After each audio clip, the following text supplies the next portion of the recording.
ಹುಣಸೆಹಣ್ಣು, ಬೆಲ್ಲ, ಜೀರಿಗೆ, ಉಪ್ಪು, ಖಾರದ ಪುಡಿ.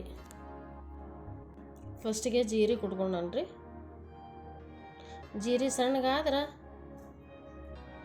ಆಗಿಂದ ಉಪ್ಪು ಹಾಕ್ಕೊಳ್ಳೋಣ. ಉಪ್ಪನ್ನು ಸ್ವಲ್ಪ ಸಣ್ಣಗೆ ಮಾಡ್ಕೊಳ್ಳೋಣ್ರಿ. ಆಮೇಲೆ ಹುಣಸೆಹಣ್ಣು ಹಾಕೋಣನ್ರಿ. ಹುಣಸೆಹಣ್ಣು ಕುಟ್ಟೋಣ.